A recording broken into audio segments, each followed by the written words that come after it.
Hello everyone, and welcome to Natural Grocer's Nutrition Education presentation. We are pleased today to introduce Judith Schwartz. Judith is author of Cows Save the Planet, Water in Plain Sight, Hope for a Thirsty World, and her newest book, The Reindeer Chronicles, and other inspiring stories of working with nature to heal the earth. Judith is a journalist and author whose work looks at soil as a hub for multiple environmental, economic, and social challenges, and also for the solutions. She has reported on this theme for such publications as Scientific American, Conservation, Time, Christian Science Monitor, and Yale 360. She has degrees from Brown University, Columbia, and Northwestern University, with an MA in counseling. Welcome, Judith. Thank you. Thank you. So I'm going to share with you a talk called Earth Healing Starts Here. A few years ago, I started collecting stories about earth repair.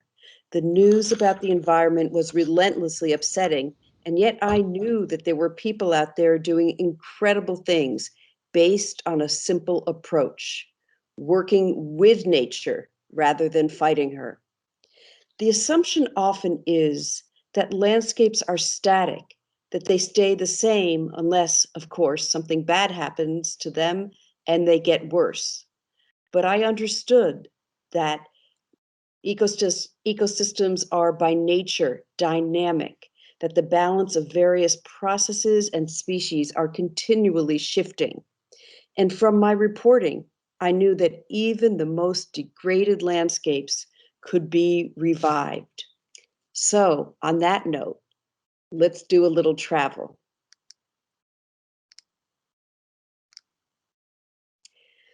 We'll start across the globe in Western Saudi Arabia, where Neil Spackman, an American who spoke Arabic, joined the Al Baida project. Here, in a valley between the cities of Mecca and Jeddah, the land had deteriorated to the point where local Bedouin could no longer live as they had for thousands of years, moving with their herds of animals and sleeping in goat hair tents. Instead, they were living in cinder block houses with no viable livelihoods. Neil proposed an ecological component to the project and fast-tracked a course of study in permaculture design. He and his team put in swales and various simple earthworks to capture water in those precious rare instances when they did get rain. And after every rainfall, they rushed to plant.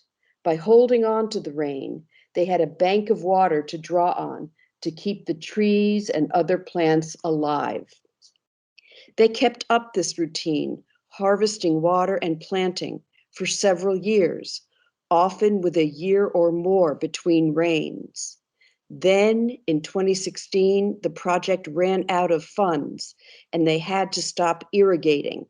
Oh well, Neil said, resigned, thinking, the permaculture ideal is to create a self-sustaining ecological system, and so this is a chance to see if they succeeded. 2 years and a scant 5 centimeters of rain later, they found that 80% of the trees survived. So this photo you have here, this is when the project started after a rain in about 2011. This is what Neil found when he went back in 2019. Here is another photo. If you just stumbled on this, this is also from 2019, would you think that this is a desert? What I find really interesting is Neil's definition of a desert. He says that a desert is a place where it floods when it rains.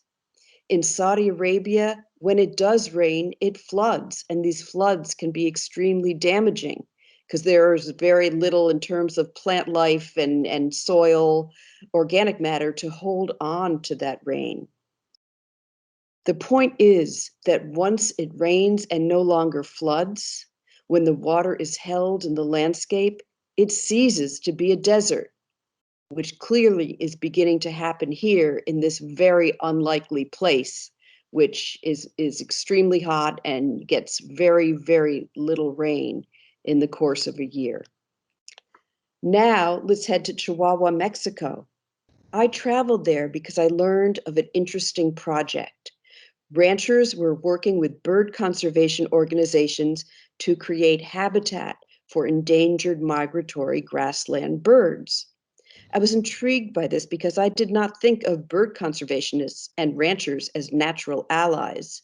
But the people at the bird organization saw that under holistic planned grazing, which creates the optimal extent and rhythm of animal impact, with cattle moving as they would in nature when pursued by predators, the land was vibrant and full of birds. The land was, as someone at the American Bird Conservatory said, very birdy, as well as lush and productive. And I can tell you from being there that what you see on this photo, this does not reflect what the neighboring landscapes looked like at all. A lot of the land was very eroded, was bare, maybe a little bit of mesquite would show up from here from time to time, but really it was a very degraded landscape. And we're talking about huge, huge areas of land. When I visited, there was a vast tract of land adjacent to Las Damas Ranch that looked horrible, mostly bare and mesquite. I said to Alejandro Carrillo, who we see right here, doesn't this make you crazy? Can't you convince the owner to change? Now, unlike me, Alejandro has a lot of patience. He answered with one of his favorite sayings, that people would rather fail conventionally than succeed doing something different. Don't worry, he'll decide to change, Alejandro said. 3 years later, the owner of that land came to Alejandro and said, I want my land to look like your land. That's about 100,000 acres that we're talking about. That amount of land can support a lot of birds and butterflies and mule deer and pronghorn sheep. In short, a lot of life. Now we're going to go to Zimbabwe, to the Africa Center for Holistic Management in Victoria Falls. Alan Savory, who developed the holistic management framework, says what's important is not how much rain you get, but how much effective rainfall you have. By effective rainfall, he means water that soaks into the ground. You see, you can get a huge amount of rain, and if most of it evaporates or runs off, you're no better off and may have more problems like flooding, loss of topsoil, erosion gullies, and mudslides. The key is the health of the soil. Soil organic matter, which is mostly carbon, acts as a water-absorbing sponge. Another key factor is soil cover, which deters both runoff and evaporation. Here, between the left and the right, you can see the difference between non-effective rainfall on the left and effective rainfall on the right. And this is the same spot about 4 years apart. And what's particularly interesting about this is that at the Africa Center, most of the rain or much of the changes in the land occurred during what were considered in the region drought situations, so drought conditions. So I think that's really interesting. So at the Africa Center, they work to build soil by managing livestock holistically, which, as I mentioned, recreates the behavior patterns of ungulates in the wild. Managed animal impact works in several ways. Their nibbling stimulates grass growth, which means drawing more carbon into the soil. Their hooves press down decaying plant matter to be broken down by microbes and incorporated into the soil. And animal waste adds moisture and fertility to the soil. So all these processes work together to build the condition of the soil so that the soil holds on to more water, which means less flooding. It means more moisture available to to maintain the soil life and to hold on to the water. And those combined create the conditions for grasses to grow where in the past there hadn't been grass, there had been bare soil, or maybe only some a very few varieties of plants. Here is one result. The Dimbengombe River now floods a kilometer further into the catchment than it has in living memory, and it now flows throughout the year. Another difference is that it doesn't flood, the area around the river doesn't flood the way it does in the nearby parkland. So when I was visiting Zimbabwe, Alan Savory, I was with Alan, and he pointed out where there was some kind of flotsam caught in the trees where that had been carried by flooding water. And on the parkland, you could see that it was 3 meters high, whereas on the Africa Center's land, it was only 3 feet high. And as he said, if we had been on the parkland during those flooding conditions, then our vehicle would have been underwater. This is what it means in human terms. While in Zimbabwe, I had the chance to meet people in villages working with the Africa Center. Animal impact on their crop fields meant more soil organic matter, which meant better water infiltration. For the people that you see here in Sianyanga, way off a dirt road near the Hwange National Park, that meant being able to grow food for 7 months out of the year, rather than 2.5 months around the rainy season. And this meant the difference between food self-sufficiency and dependence on international food aid. This was a huge, huge change in their lives. So I remember this woman very vividly. Her name is Busi, and she was telling us how difficult it was when they were dependent on food aid, and that they were afraid to have their children go to school because they wouldn't be hungry. They would be hungry and wouldn't be strong enough to withstand the walk to and from school, and just all kinds of other aspects of their lives, that they could grow their own thatch to put on their huts and repair their huts, rather than having to travel many kilometers to get the grasses that they needed. So it was really, really a huge, huge difference. I feel it important to share these stories for several reasons. One is to help us envision a positive future. For how can people imagine once damaged ecosystems flourishing unless we know that it is possible? Another is that each example of earth repair embodies valuable how-to knowledge that can be applied in other places. And finally, it invites people into the process of restoring ecologies. In short, while we've been trained to believe that solving societal problems is best left to experts, earth repair is a participatory sport. Now to share a little bit about what you can do. The first thing is to know that enhanced ecologies at all scales matter. When we think about nature, we can be paralyzed by its enormity. However, nature is also a multitude of tiny cycles and interactions working together. When you take even a small positive step, whether it's setting the lawnmower higher or growing more of your own food, you are deepening your connection to your surroundings, which is in itself powerful. You notice more, you get a better sense of how things work in your environment, you feel more at home in your landscape. Never underestimate the importance of small steps. Time and again, I have seen instances where a small spark of inspiration leads to big challenges and even big changes.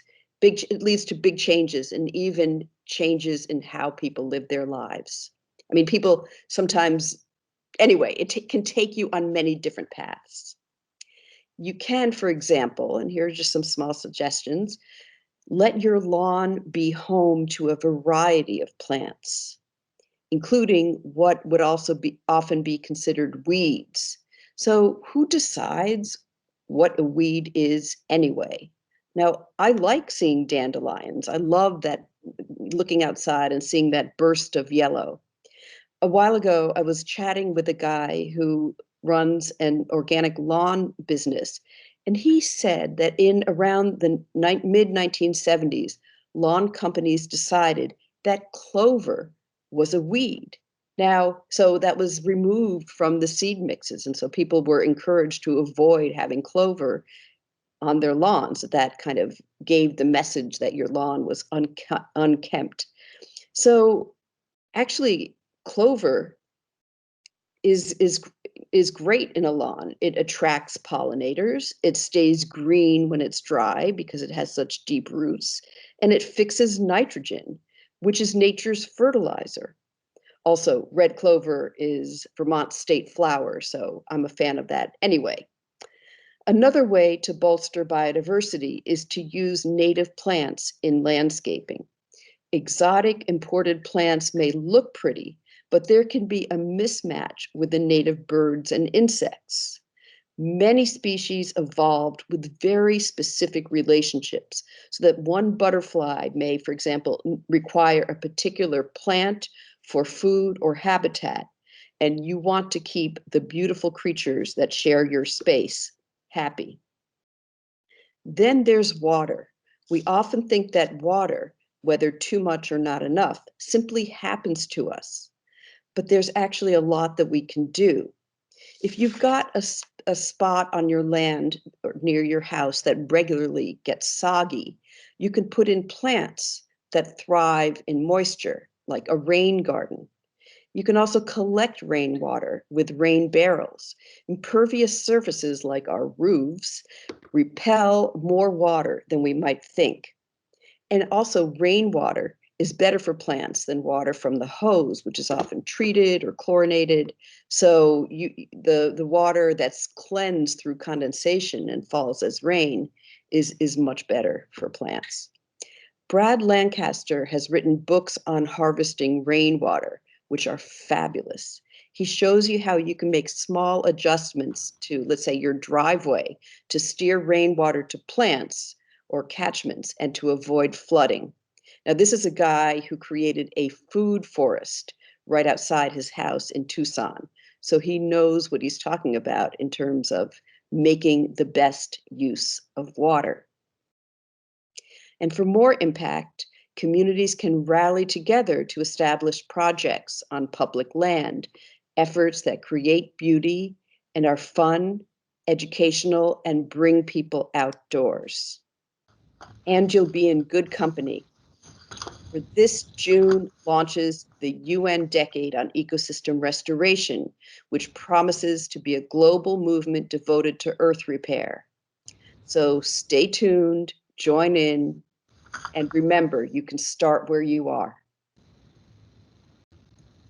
Thank you so much, Judith. That was so great. Such great information. All right. And thank everyone for joining us today. Please be sure to subscribe to our channel and watch for more presentations from Natural Grocers. Thank you all, and good night.